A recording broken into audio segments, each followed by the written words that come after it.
In this video series, we'll delve into the biblical timeline of history. We aim to uncover the significance of important historical dates, such as the creation in 11,013 BC, the flood in 4990 BC, and even the date when God would bring judgment upon the house of God, the churches, as mentioned in 1 Peter 4:17. We'll also explore the date of Judgment Day, which is also alluded to in the same verse. And you might be wondering what the biblical timeline of history is and why it's important to learn. These dates weren't placed in the Bible arbitrarily. They serve a purpose beyond mere knowledge. God always has a reason for concealing truths within the Bible. These essential dates are not explicitly stated in verses, but require meticulous exploration through comparing Scripture with Scripture, the biblical method for revealing truth, mathematical analysis, and ultimately guidance from God's Holy Spirit. So what exactly is the biblical timeline of history? It's a timeline that spans across the Bible, beginning with the first book, Genesis. This timeline then extends into subsequent books and chapters. Why should we invest time in learning about the biblical timeline of history? The answer can be found in Ecclesiastes 8:5. Whoso keepeth the commandment shall feel no evil thing, and a wise man's heart discerneth both time and judgment. To comprehend the current time or season, understanding past biblical events is essential to understand when future events will occur that the Bible is prophesied about.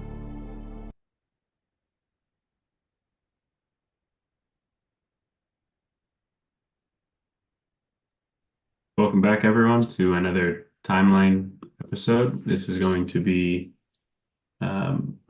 episode 11, I believe, and Qara part 2. So Brian's going to go back and pick up where he left off with the Qara study. And then, God willing, we'll revisit the Kings. We'll pick up where we left off. Not next Sunday, but the following Sunday, because next Sunday is a in-person day in the Word in Millville. So in about 2 weeks, God willing, we'll pick up with the Kings. But today we're just going to go into Qara proofs, and this is going to be part 2. So with that said, I'll let Brian take over. Hi.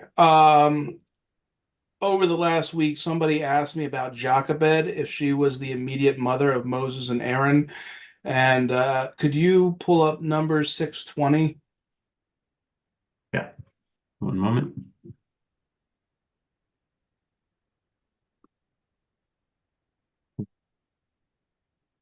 You know, it looks like the Blue Letter Bible website's down. Can you actually use the olive tree Sure. at the same time?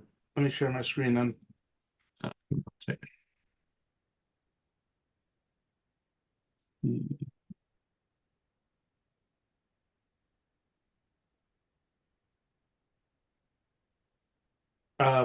I can't Oh, share my yeah. screen. Oh, 1 second. All right, try it now. Okay. All right. Can you guys see it? Yeah, we can see that. All right. So let's look at. No, that's not it. Numbers 6:20.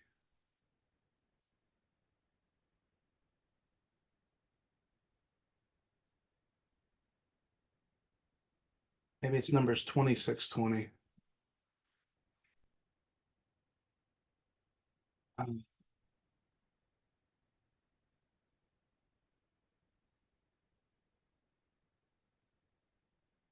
I don't know why I wrote that down. Anyway, Numbers Jocabed. I'll just do it that way.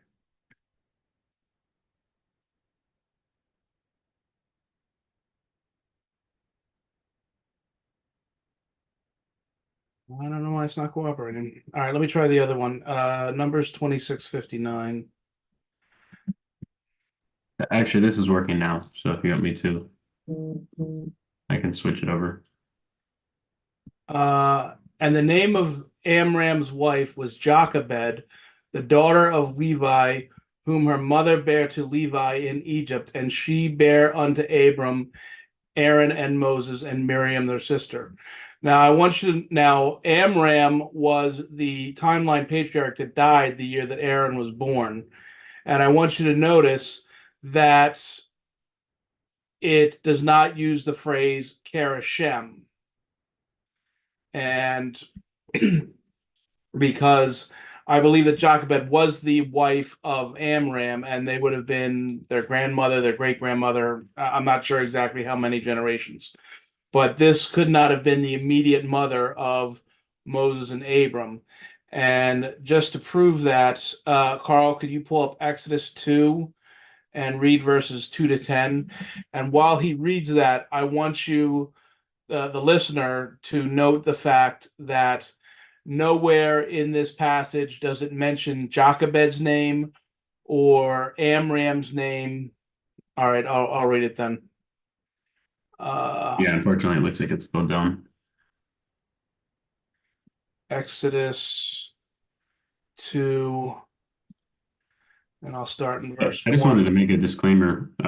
If we use the Blue Letter Bible, we're just using it to show verses. I know there's like links that show up in the front, and the Bible has no association with that. We're just using it just to show Bible verses. So I'm going to read a passage, and I want everybody to note that God makes special care not to name the parents of Moses. And there went a man of the house of Levi and took to wife a daughter of Levi. And the woman conceived and bare a son. Again, it says woman, doesn't give a name. And when she saw him that he was a goodly child, she hid him 3 months. And when she could not longer hide him, she took for him an ark of bulrushes and daubed it with slime and pitched it with pitch and put the child therein. And she laid it in the flags by the river's brink. And his sister stood afar off to wit what would be done to him. And the daughter of Pharaoh came down to wash herself at the river, and her maidens walked along by the river's side. And when she saw the ark among the flags, she sent her maids to fetch it. And when she had opened it, she saw the child, and behold, the babe wept. And she had compassion on him and said, "This is one of the Hebrews' children." Then said his sister to Pharaoh's daughter, "Shall I go and call thee a nurse of the Hebrew women, that she may nurse the child for thee?" And Pharaoh's daughter said to her, "Go." And the maiden went and called the child's mother. And again, the mother is not named. And Pharaoh's daughter said unto her, "Take this child away and nurse it for me, and I will give thee thy wages." And the woman took the child and nursed it. And the child grew, and she brought him unto Pharaoh's daughter, and became her son, and she called his name Moses, and called his name as Kerashem, Moses. And she said, "Because I drew him out of the water." Now, God could have very easily put the name of the woman. Now, if he had put Jochebed, then that would obviously prove us false. So why didn't God put the actual mother's name?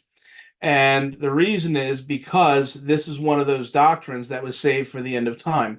If he had put the name of the actual mother, then people might have figured out that Jochebed was not the immediate mother of Moses and Aaron. Anyway, going on, last time we talked about the descendants of Levi, and I'm going to share my screen here for a sec. You guys can see the Excel.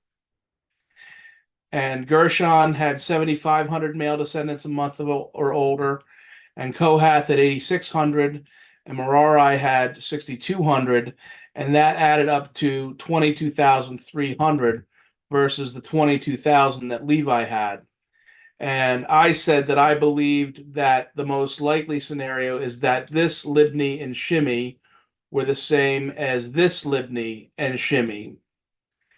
And any descendants that were descendants of Libni and Shimei would have been descendants of both Gershon and Merari. So if you did a straight addition, they would have been double counted. So I believe that there were 300 that would have that would have been double counted, and that's where the discrepancy of 22,000 versus 22,300 comes in.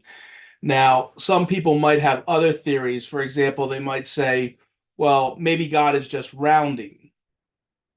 And so the question is there an instance in the Bible where God gives an exact number and then in a different part of the Bible gives an approximation of that same number? And the answer is actually yes, there is. And if we look in Numbers 1, 45 and 46,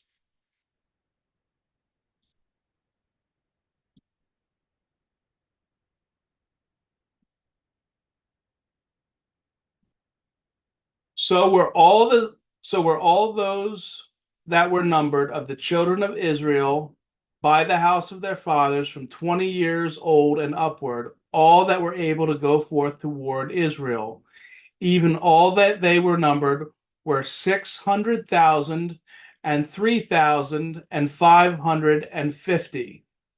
But the Levites, after the tribe of their fathers, were not numbered among them. And let's compare that to Exodus 38:26.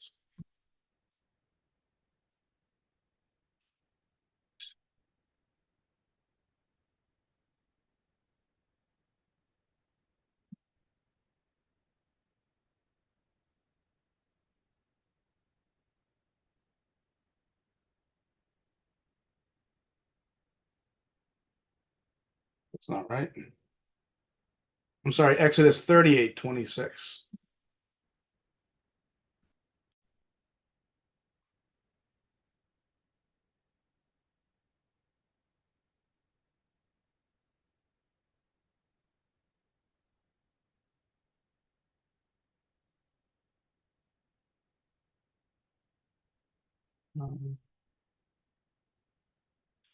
A beka for every man, that is half a shekel after the shekel of the sanctuary, for every one that went to be numbered from 20 years old and upward, for 600,000 and 3,050 men. Okay, so I guess that's the exact number again. And then in Exodus 12:37,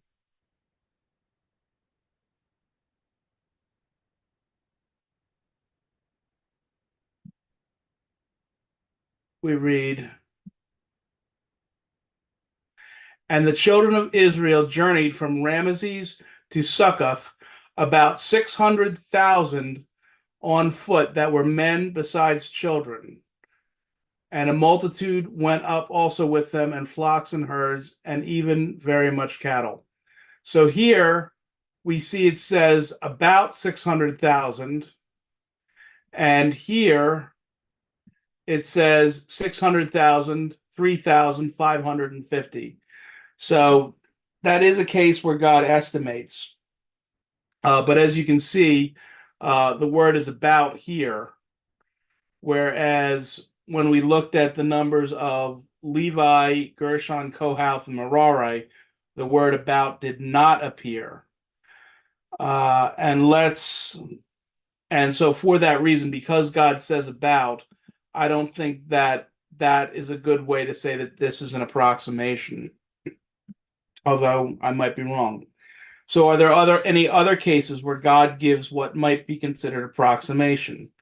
And the answer to that is yes. If we look at 2 Samuel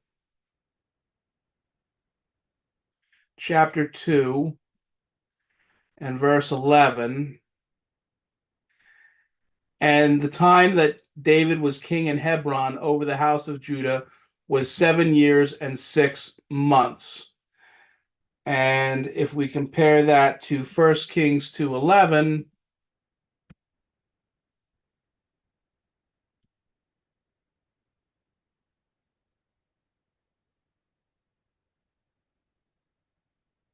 and the days that David reigned over Israel 40 years, 7 years reigned he in Hebron, and 33 years reigned he in Jerusalem. So here it says that David reigned in Hebron for 7 years, and here it says that David reigned in Hebron for 7 years and 6 months. And first of all, there's a difference because we're not talking about numbers of people, we're talking about time. But also, I believe that he reigned 7 years and 6 months non-accession, or he reigned 7 accession years in Hebron, and he reigned a grand total of 6 months and 7 years for the non-accession. There is one other case that we read in 2 Kings 24:8.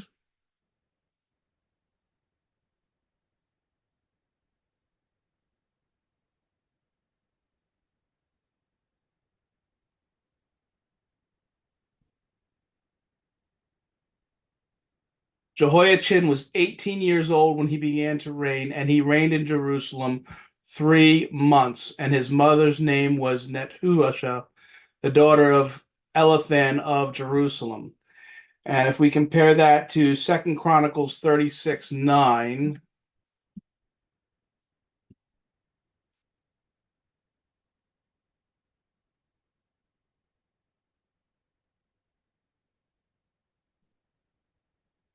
Jehoiachin was 8 years old when he began to reign, and he reigned 3 months and 10 days in Jerusalem, and he did that which was evil in the sight of Jehovah. So, first of all, it says Jehoiachin was 18 here and 8 here. The way we solve that is he was 8 when he became co-regent with his father, and he was 18 10 years later when he became the sole king. And he reigned as sole king for 3 months, and here it says 3 months and 10 days. And again, you might say that's an estimation, but I think, like with David, it was 3 ascension months, and then it was actually 10 days in his first non-accession month, and then 3 accession months. So I think that's the accession versus non-accession, as opposed to, I don't think that's rounding. But I just wanted to point that out. So that is a possibility. But I still believe that the great likelihood is that this Libni and Shimei were in all likelihood the same as this Libni and Shimei, and their descendants would have been double counted, and that would account for the extra 300 people. So another question might come up is, wouldn't, if this is true, if Shimei is descended from Libni, then wouldn't the sons of Shimei be the same as the sons of Libni? And to answer that question, let's look at two other brothers. Let's look at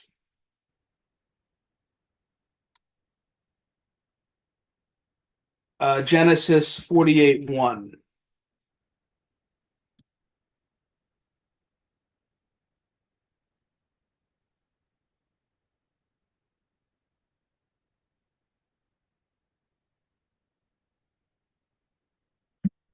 And it came to pass after these things that one told Joseph, behold, thy father is sick, and he took with him his two sons, Ephraim and Manasseh. Now, Joseph, even though he was the 11th son, ended up getting the double inheritance. And so both of his sons ended up being a tribe of Israel. And let's look at Numbers 13, and we'll start in verse 1.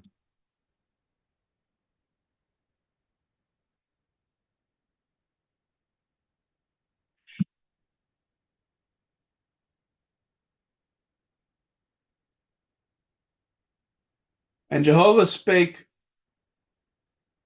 and Jehovah spake unto Moses, saying, send thou men that they may secure the land of Canaan, which I give unto the children of Israel. Of every tribe of their fathers shall ye send a man, every one a ruler among them.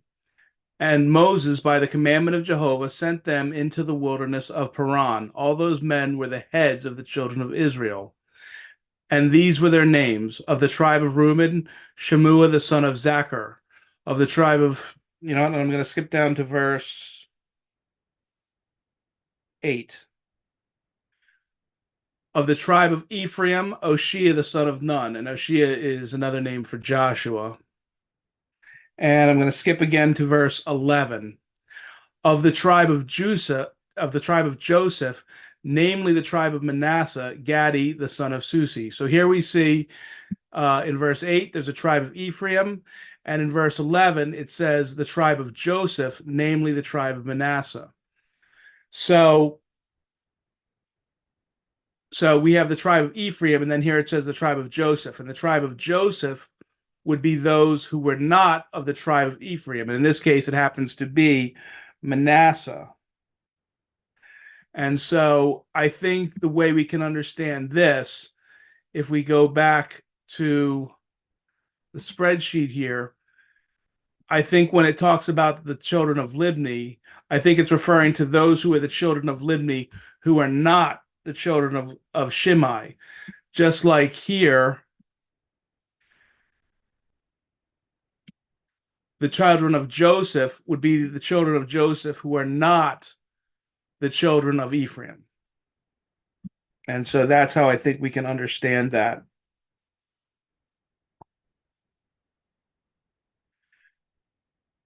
But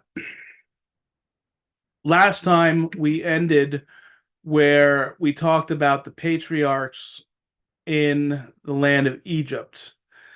And we went over how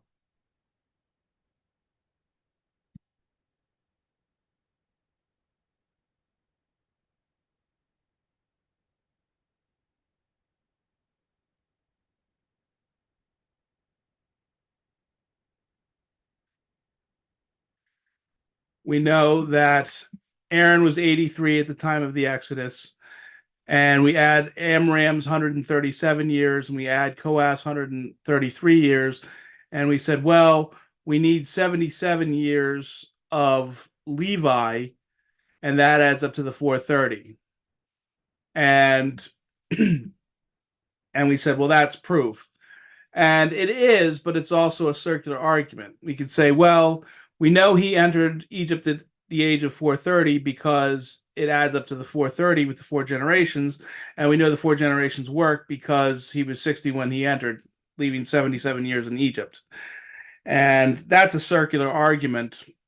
And it doesn't necessarily make it wrong, but is there any other evidence that Levi was 60 when he entered the land of Egypt? And as it turns out, there is. Otherwise, I wouldn't have brought it up. And to prove that, we're going to go all the way back to Isaac. So if we look at Genesis 25, and we'll look at verses 25 and 26. Get rid of that. And the first came out red all over like an hairy garment, and they called his name Esau. And after that came his brother out, and his hand took hold on Esau's heel, and his name was called Jacob. And Isaac was 80 old when she bare them. And a score is 20. So if Isaac is 80, 3 times 20 is 60. So Isaac was 60 years old when Jacob and Esau were born. And if we go to Genesis 35, Genesis 35, and we'll look at verses 28 and 29. And all the days of Isaac were 180 years. And Isaac gave up the ghost and died, and was gathered unto his people, being old and full of days. And his sons Esau and Jacob buried him. So Isaac was Isaac was 60 years old when Jacob and Esau were born, and he died at the age of 180. Therefore, that means that Jacob and Esau were 120 when Isaac died. And we know that Isaac was a faithful child of God, and he surely would have been aware that he was the child of promise. He would have been aware that his mother Hagar that his mother Sarah gave Hagar to his father so that his older half brother Ishmael could have been born. He would have also been well aware that his parents were well past child-rearing years when he was born, as they were 190 respectively. He would have been aware that his father Abraham was ready to sacrifice him as a child at God's command. He also would have been aware of his father's great faith in believing that God would keep his promise to Abram. And because of all this, he would have been very aware how important it was to pass on that promise on to his son. And because Isaac, or because Isaac was living at a time before Moses had scribed the Pentateuch, we don't know exactly how much he was aware of. But we do know that it was at a time when God was still breaking the supernatural to communicate with people. So it's possible that things could have been passed down by word of mouth, or there could have been conversations between Abraham and Isaac that we don't read about in the Bible. But it is very possible that he would have been aware of Genesis 6:3.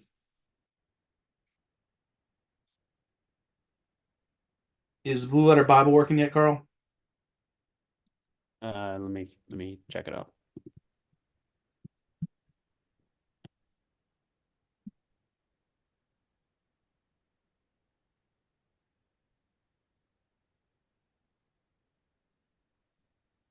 Genesis 6:3. Is it working?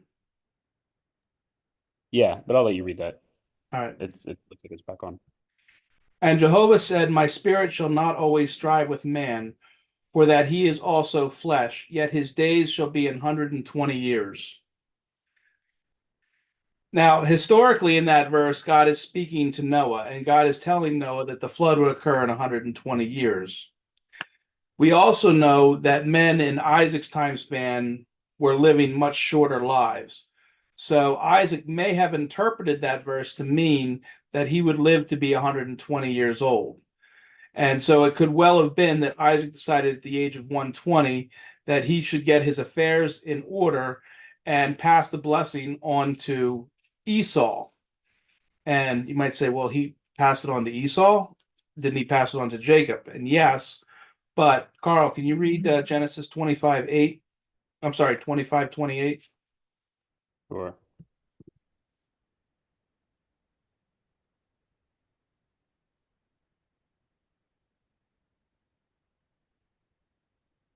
Don't forget to share your screen. Yep. All right. Genesis 25, verse 8. 28. Oh, 28. Give me 1 second. Mute myself over there. All right. Genesis 25, verse 8. Then 28. 28. And Isaac loved Esau because he did eat of his venison, but Rebekah loved Jacob. So it was fully Isaac's intention to give the blessing to Esau. However, could we read Genesis 25, verses 29 to 34?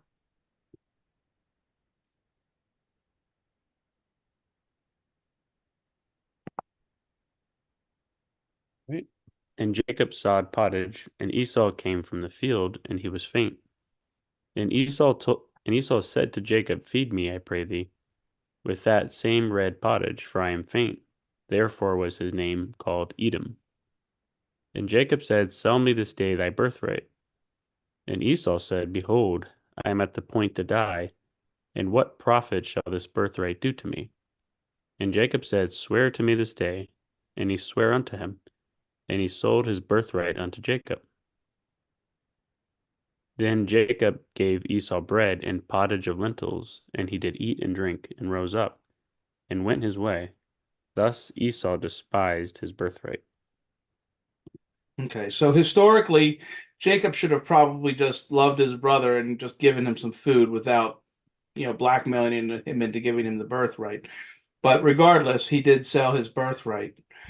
And can we look at Genesis 27 and we'll read verses 1 to 4?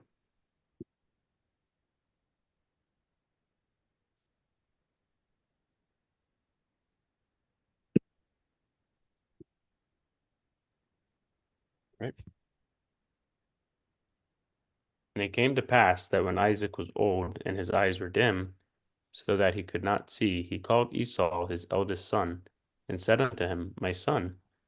And he said unto him, Behold, here am I. And he said, Behold now, I am old, I know not the day of my death.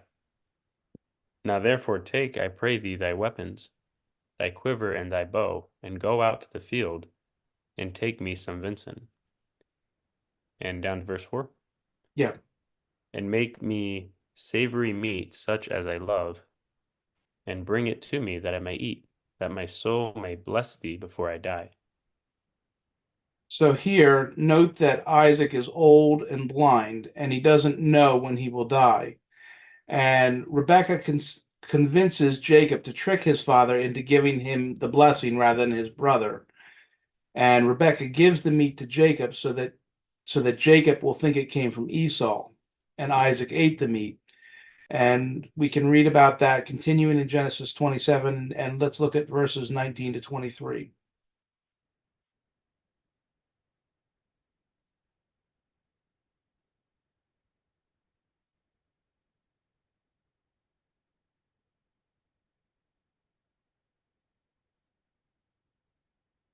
And Jacob said unto his father, I am Esau thy firstborn. I have done according as thou badest me. Oh, I'm sorry. I had the I had the mute button off. I was reading it, but without the mute on. All right, I'll go ahead and read. All right, verses. What verse am I starting with again? 19 to 23. Okay. Genesis 27:19. And Jacob said unto his father, I am Esau thy firstborn. I have done according as thou badest me. Arise, I pray thee, sit and eat of my venison, that thy soul may bless me. And verse 20. And Isaac said unto his son, How is it that thou hast found it so quickly, my son? And he said, Because Jehovah thy God brought it to me. Verse 21. And Isaac said unto Jacob, Come near, I pray thee, that I may feel thee, my son, whether thou be my very son Esau or not. And Jacob went near unto Isaac his father, and he felt him, and said, The voice is Jacob's voice, but the hands are the hands of Esau. And he discerned him not, because his hands were hairy, as his brother Esau's hands, so he blessed him. And he said, Art thou my very son Esau? And he said, I am. And he said, Bring it. You can skip down to verse 30. The point is that Jacob gets the blessing. He tricks him, and Jacob gets the blessing. Okay, verse 30. And it came to pass, as soon as Isaac had made an end of blessing Jacob, and Jacob was yet scarce gone out from the presence of Isaac his father, that Esau his brother came in from his hunting. And he also had made savory meat, and brought it unto his father, and said unto his father, Let my father arise, and eat of his son's venison, that thy soul may bless me. And Isaac his father said unto him, Who art thou? And he said, I am thy son, thy firstborn Esau. And Isaac trembled very exceedingly, and said, Who? Where is he that hath taken venison, and brought it me? And I have eaten of all before thou camest, and have blessed him. Yea, and he shall be blessed. And then read verses 35 and 36. And he said, Thy brother came with subtlety, and hath taken away thy blessing. Verse 36. And he said, Is not he rightly named Jacob? For he hath supplanted me these 2 times. He took away my birthright, and behold, now he hath taken away my blessing. And he said, Hast thou not reserved a blessing for me? So And here Isaac, we can yeah, see that Esau is incredibly upset at Jacob. And can we look down at verses 41 to 45? And Esau hated Jacob because of the blessing wherewith his father blessed him. And Esau said in his heart, The days of mourning for my father are at hand. Then will I slay my brother Jacob. And these words of Esau, her elder son, were told to Rebekah. And she sent and called Jacob her younger son, and said unto him, Behold, thy brother Esau, as touching thee, doth comfort himself, purposing to kill thee. Now therefore, my son, obey my voice. Arise, flee thou to Laban my brother, to Haran. Did you want me to read further? Down to verse 45. Okay. And tarry with him a few days until thy brother's fury turn away, until thy brother's anger turn away from thee, and he forget that which thou hast done to him. Then I will send and fetch thee from thence. Why should I be deprived also of you both in one day? So here well, first of all, if we go back to verse 41, you'll notice that Esau says in his heart, "The days of the mourning of my father are at hand." So not only did Isaac think that he was near death, but also Esau thought he was near death, and we read that he was blind. And this would have been at the age of 120. Also, we see that Rebekah tells Jacob to flee, goes to Laban to flee his brother, so that he forgets it in a couple days. And Rebecca says, "Why should I be deprived of you both in one day?" And how would she be deprived of both her sons? Well, Jacob is easy. Well, he would be dead because Esau wanted to kill him just as Cain killed his brother Abel. But if we go to Genesis 9:6,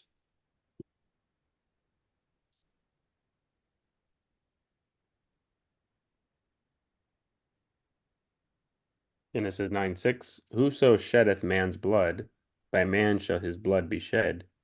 For in the image of God made he man. so God has a law that if man murders another man, that man is to be put to death. And so that's why Rebecca would lose both her sons, because Jacob would be dead and Esau would be put to death for murdering his brother. And I know, at least in the United States, that the death penalty is very rarely applied these days, even in the most heinous of cases. And this may have been part of what brought down the wrath of God.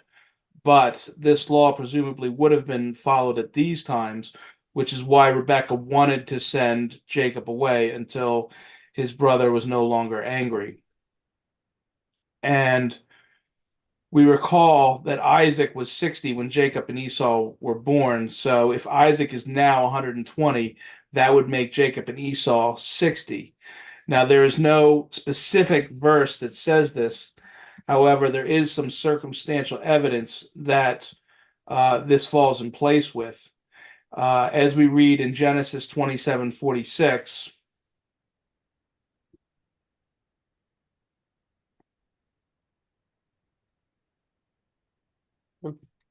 Rebekah said to Isaac, I am weary of my life because of the daughters of Heth.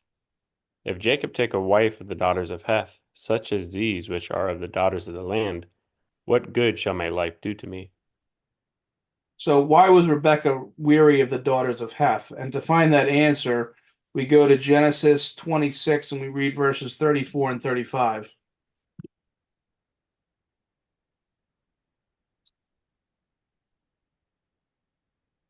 And Esau was 40 years old when he took to wife Judith, the daughter of Beri the Hittite, and Bashemath, the daughter of Elon the Hittite, which were a grief of mine unto Isaac and to Rebekah. So here we read that Esau got married to the daughters of Heth when he was 40. So this would prove that they were at least 40 when the blessing was given. Now we know for certainty that the historical figure of Isaac was saved, and this passage, because Rebekah was weary of the daughters of Heth, this seems to indicate that she was most likely also saved.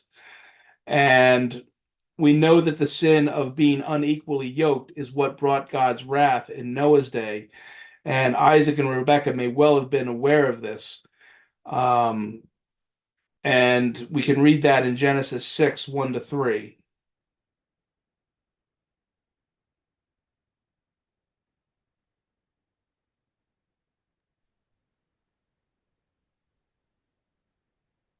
Right? Genesis 6, verses 1 to 1 to 3. 3. And it came to pass when men began to multiply on the face of the earth, and daughters were born unto them, that the sons of God saw the daughters of men that they were fair, and they took them wives of all which they chose. And Jehovah said, My spirit shall not always strive with man, for that he also is flesh. Yet his days shall be 120 years. So here we see that people were being unequally yoked, and that brought down God's wrath. And the fact that Esau was wearing a woman that he should not have could well have been a sign to Isaac and Rebekah that he might not have been saved, and that's why they were weary. However, we do read that Jacob he obeys his mother and he flees to Laban to find a wife. And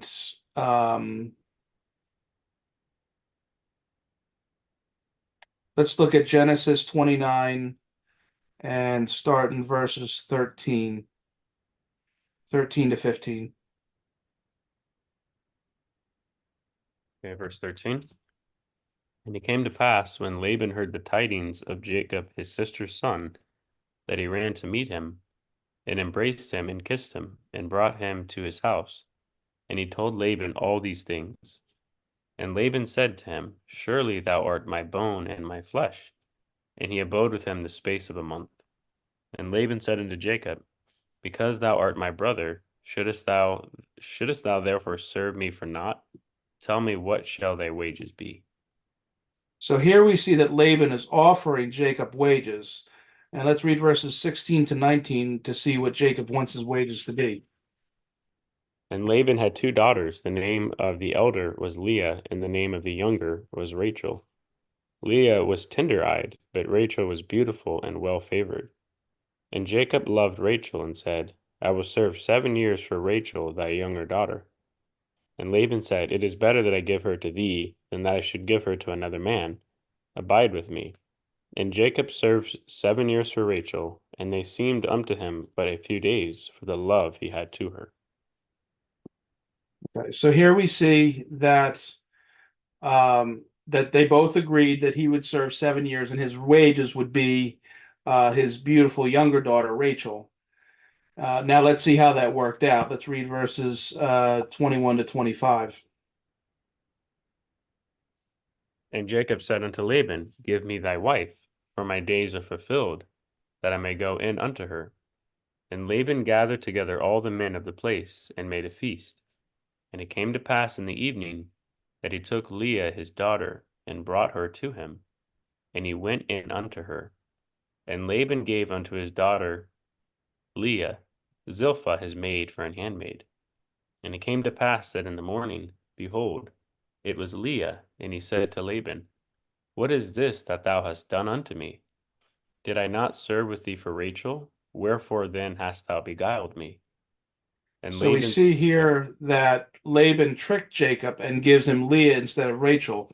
So they agreed to 7 years for Rachel, but now Laban has unilaterally changed the deal.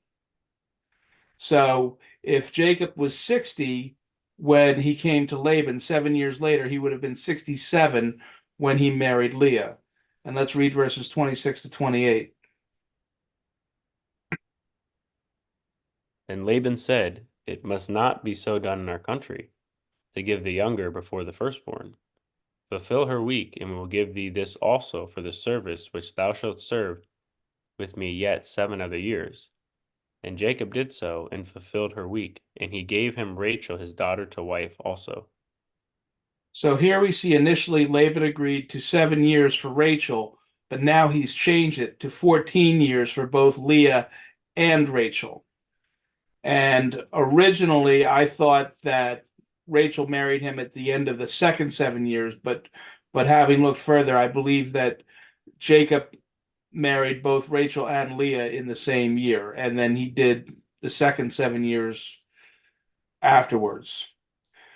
So let's look at, and of course, so if he was 60 when he started with Laban, he would have been 67 when he married Leah and Rachel, and then he would have been 74 when he fulfilled his 14 years to pay for both daughters. Yeah, not to And mention that they're both bearing children at the same time, so he had to, or I think it was actually, they weren't because Rachel was barren. I think it was Leah, which means but at one point in time she eventually did. Mhm. But anyway, so 60 years when he went to Laban, 67 when he married them, and then 74 when he completed the 14 years. And just for the record, 74 is 2 times 37. 2 is the sending forth of the gospel, or the caretakers of the gospel, and 37 is a number of judgment. I don't know if that relates at all, but I'm just pointing that out. And can we look at Genesis 31 verses 38 to 41?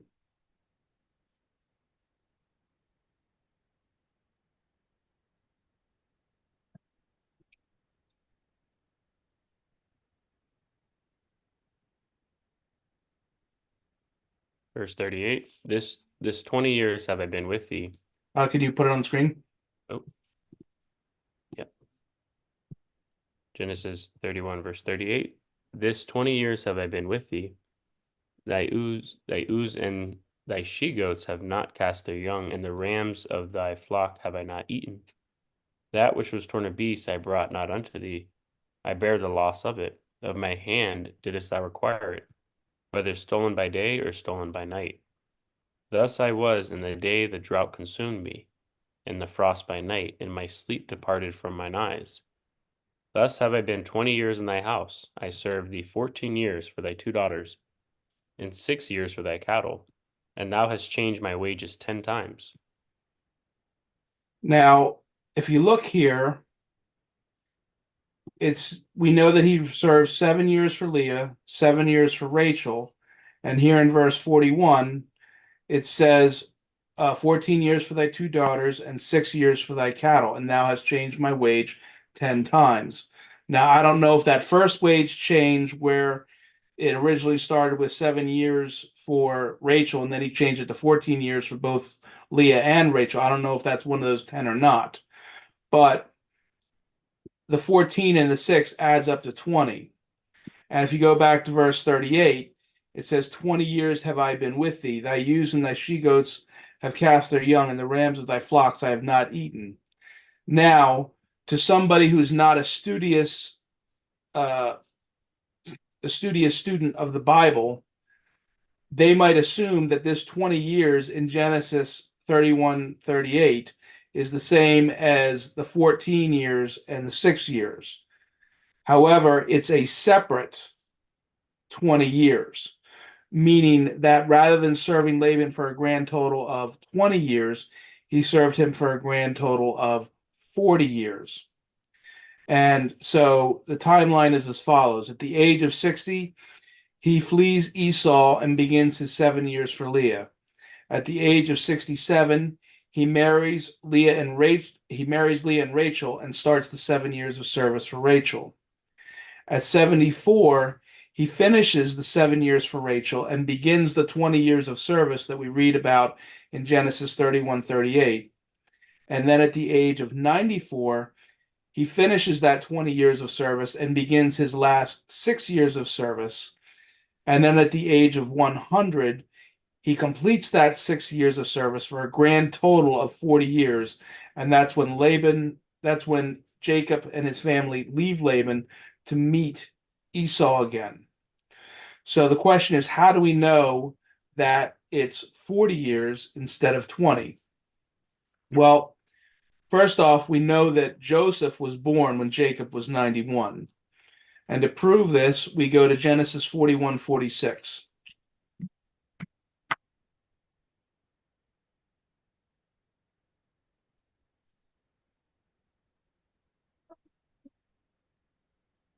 And Joseph was 30 years old when he stood before Pharaoh, king of Egypt.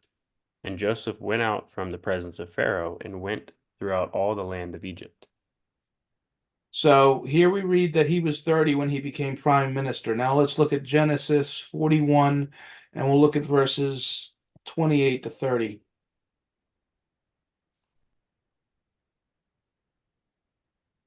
This is the thing which I have spoken unto Pharaoh. What God is about to do, he showeth unto Pharaoh. Behold, there come 7 years of great plenty throughout all the land of Egypt. And there shall rise after them 7 years of famine, and all the plenty shall be forgotten in the land of Egypt, and the famine shall consume the land. Okay, so Joseph becomes prime minister at the age of 30. followed by 7 years of plenty and 7 years of famine. Now, can we look at Genesis 45 and read verses 4 to 7?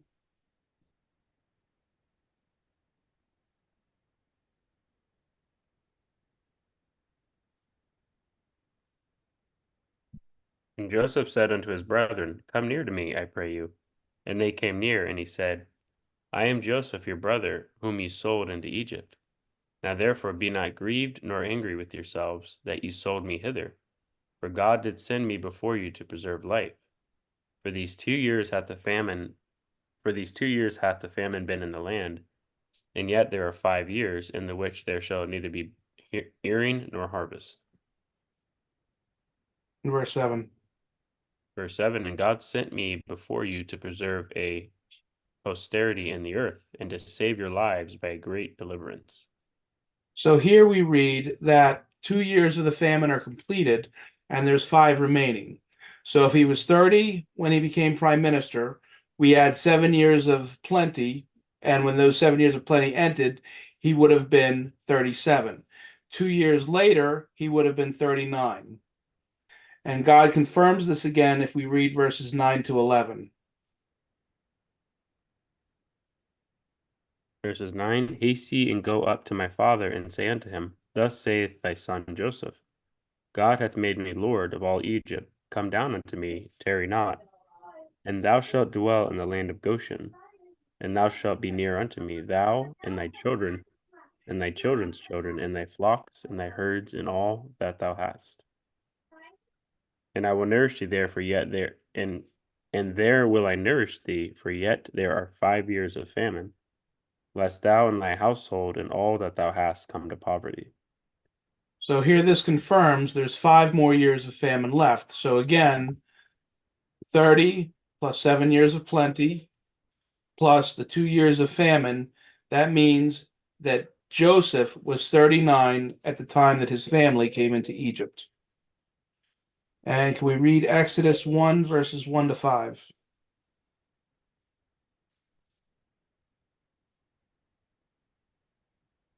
Now these are the names of the children of Israel which came into Egypt. Every man and his household came with Jacob. Reuben, Simei, Levi, and Judah. Issachar, Zebulun, and Benjamin. Dan and Naphtali, Gad and Asher. And all the souls that came out of the loins of Jacob were 70 souls, for Joseph was in Egypt already. Okay. So here we read that they came in. And let's look at Genesis 47, 8, and 9.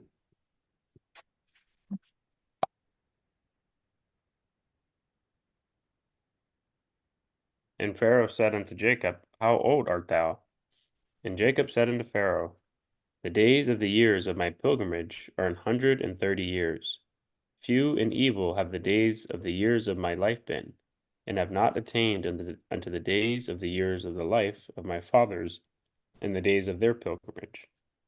So we see at the time of the entering of Egypt, Jacob is 130, and if Joseph was 39, and you minus the 39 years of Joseph, that means that Jacob was 91 when Joseph was born. And Genesis 47, 28.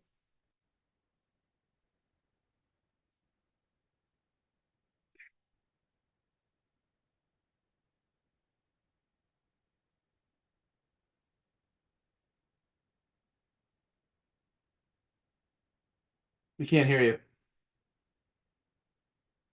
Oh, sorry, I had the mute on again. And Jacob lived in the land of Egypt 17 years. So the whole age of Jacob was 147 years. Okay, so Jacob entered at the age of 130. He died at the age of 147, which means that he lived 17 years in Egypt.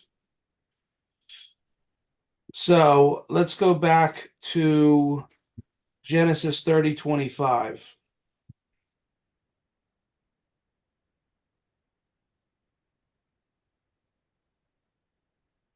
And it came to pass when Rachel had borne Jacob, that Jacob said unto Laban, Send When me he had born away. Joseph, not Jacob.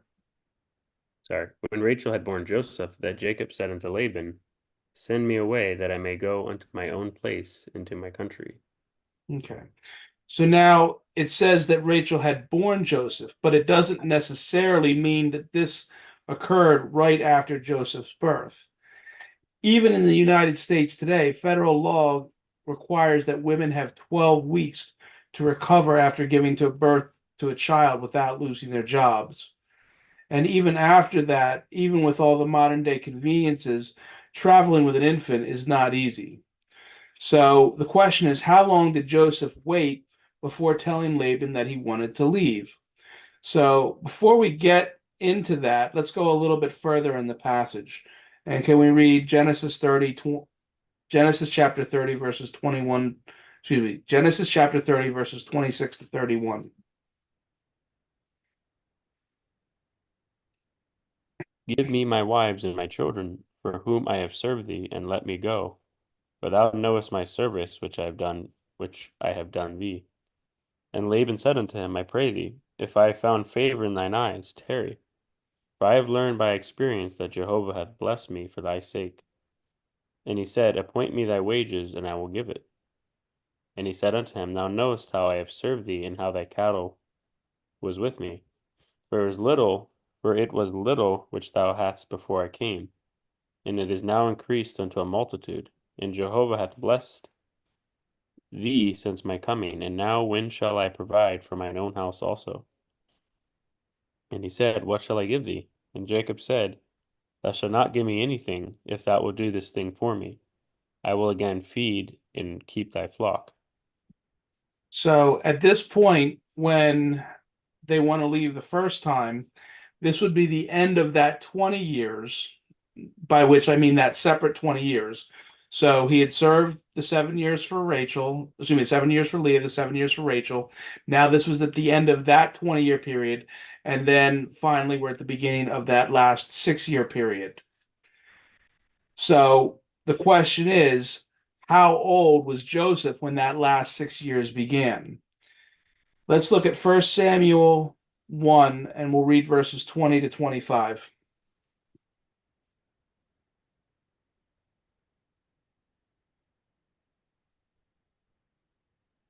And wherefore it came to pass. Hold on, let's make sure my mic's on. Okay. Wherefore it came to pass, when the time was come, after Hannah had conceived, that she bare a son, and called his name Samuel, saying, Because I have asked him of Jehovah. And the man Elkanah and all his house went up to offer unto Jehovah the yearly sacrifice and his vow. But Hannah went not up, for she said unto her husband, I will not go up until the child be weaned, and then I will bring him, that he may appear before Jehovah, and there abide forever. And Elkanah her husband said unto her, Do what seemeth thee good, tarry until thou have weaned him. Only Jehovah establish his word. So the woman abode and gave her son suck until she weaned him. And when she had weaned him, she took him up with her with 3 bullocks and 1 ephah of flour and a bottle of wine, and brought him unto the house of Jehovah in Shiloh. And the child was young. And they slew a bullock and brought the child to Eli. That's And it. that's it. Okay. So the point is that we see here that Hannah did not want to bring her son to the temple until he had been weaned. And after he was weaned, then she brought him up to the temple. So the question is, at what point was the child weaned? And for that answer, let's look at 2 Chronicles 31:16.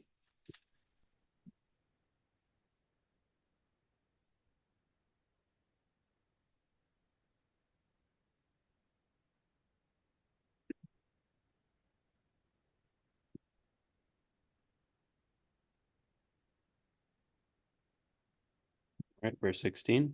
Yep. Behold, the genealogies of males from 3 years old and upward, even unto every one that entereth into the house of Jehovah, his daily portion for their service and their charge according to their courses. Both to the genealogy No, of that's it. Just that one verse. Okay. So the point is that the Levites, the males, began their service at the age of 3 years old. So that was probably the age at which Samuel was weaned and he was taken to the temple for the first time. And that is in all likelihood also the age that Joseph was old enough that Rebekah was willing to travel with him.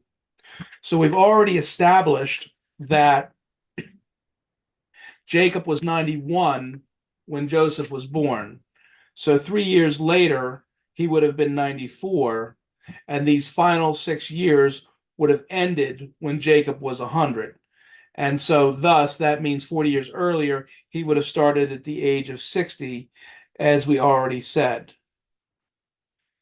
And this would have been very old. For example, now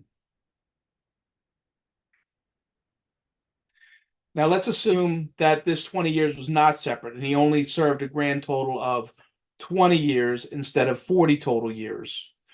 Well, that would mean that he would have gone to Laban, and this is a false timeline. He would have gone to Laban at the age of 80 rather than the age of 60, which means that he would have married Rachel and Leah at the age of 87. And that would be compared to Esau, who married his wife for the first time at the age of 40. Now, remember that Sarah gave Hagar to Abram at the age of 85 because she was too old to conceive. And Abram was 86 when Ishmael was born. And at this point, Jacob would have been 87. So he would have been a year older than that. So let's read Genesis 16:16.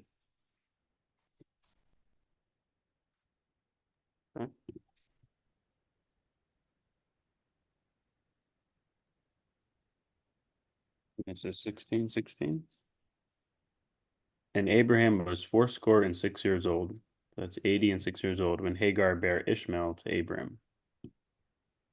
So Abraham was old. So under this scenario, if we assume that he only served Laban for a total of 20 years, he would have again been 80 when he went to him. He would have been 87 when he got married for the first time. And at that point, that would make him a year older than Abraham was when Ishmael was born, when he married Rachel and Leah. And let's look at Romans 4:19.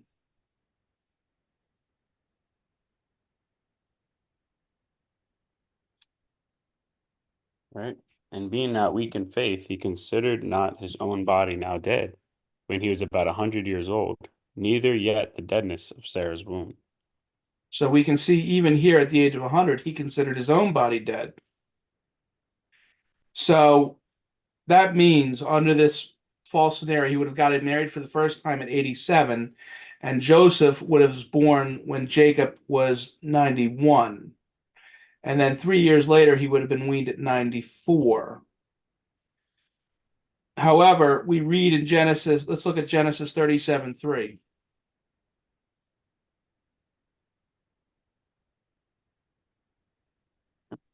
Now Israel loved Jacob. Now Israel loved Joseph more than all his children, because he was the son of his old age, and he made him a coat of many colors. So if Jacob had gotten married for the first time at the age of 87, and then Joseph was born 4 years later, and he was the son of his old age, that doesn't really make sense.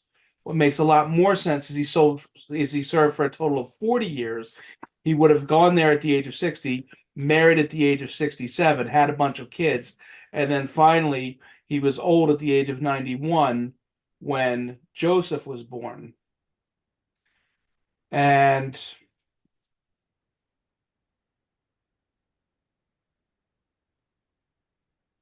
let's not forget the fact that before Joseph was born, remember also that Leah had given birth to 6 sons, plus Leah, plus the 2 handmaidens had also given birth to 4 children. So, because Joseph was his 11th son. So let's go back to Genesis 29 and we'll read verses 31 to 35.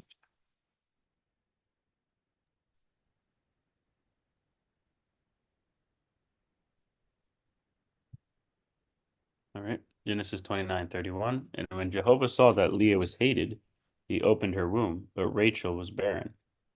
And Leah conceived and bare a son, and she called his name Reuben. For she said, Surely Jehovah hath looked upon my affliction.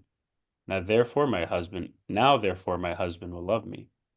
And she conceived again and bare a son, and said, Because Jehovah hath heard that I was hated, he hath therefore given me this son also. And she called his name Simeon.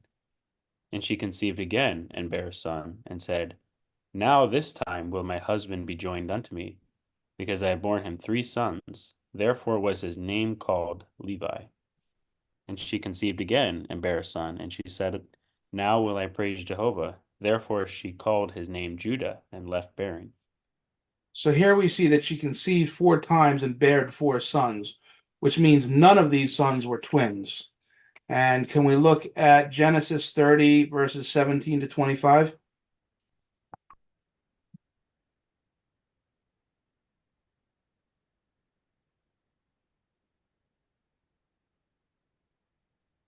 Genesis 30, verse 17. And God hearkened unto Leah, and she conceived, and bare Jacob the 5th son. And Leah said, 17 through what? 17 to 25. And Leah said, God hath given me my hire, because I have given my maiden to my husband. And she called his name Issachar.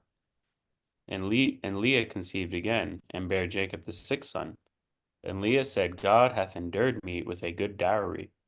Now will my husband dwell with me, because I have borne him 6 sons. And she called his name Zebulun. And afterwards she bare a daughter, and called her name Dinah. Dinah. And God remembered Rachel, and God hearkened to her, and opened her womb. And she conceived and bare a son, and said, God hath taken away my reproach. And she called his name Joseph, and said, Jehovah shall add to me another son. Verse 25. And it came to pass, when Rachel had borne Joseph, that Jacob said unto Laban, Send me away, that I may go unto my own place, into my own country. So here we see that we see that Leah gave birth to 6 sons and a daughter, none of whom were twins. And Jacob was born when he was 91. Now, to be generous would be to assume that Joseph was born right before Jacob turned 92, and that Joseph was conceived when Jacob was 91. And if we assume the false timeline, again, that it was a total of 20 years, he would have gone to Laban at the age of 80, gotten married at 87, which means that Leah would have given birth to 7 children in separate pregnancies between the ages of him being 87 and 91.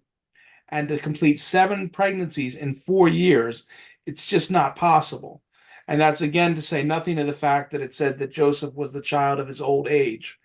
So because of this, we have to conclude that 20 years that we read about is separate from the 14 and the 6. So therefore, again, we see at the age of 60, Jacob, at the age of 120, because man shall be 120 years, Jacob decided to get his affairs in order, and he gave the blessing to Jacob, intending to give it to Esau. Esau got angry. He wanted to kill his brother. Jacob fled his brother to go to Laban. He served him for 7 years at the age of 60. At the age of 67, he marries Rachel and Leah. And we read the passage where Leah gave birth to 4 children in rapid order. So he marries Rachel and Leah at the age of 67. At the age of 68, Reuben is born. At the age of 69, Simeon is born. At the age of 70, Levi is born. And at the age of 71, Judah is born.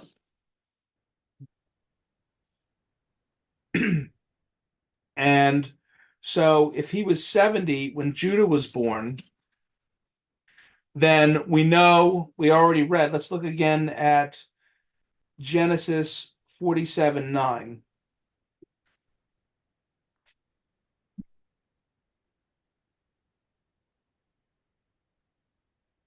And Jacob said unto Pharaoh, The days of the years of my pilgrimage 130 years. Few and evil have the days of the years of my life been, and have not attained unto the days of the years of the life of my fathers, and the days of their pilgrimage. So here again, we see that Jacob was 130 when he entered Egypt. So if he was 70, again, he went to Laban at the age of 60. 67, he marries Leah. 68, Reuben is born.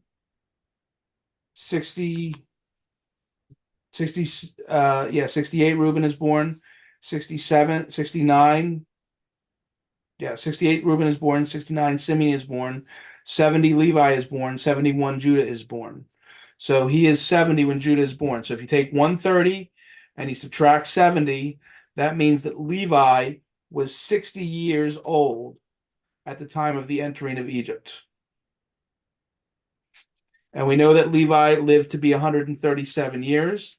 And if you take the 137 years that he lived and you subtract the 60 years, that, can you bring up a calculator? Yeah.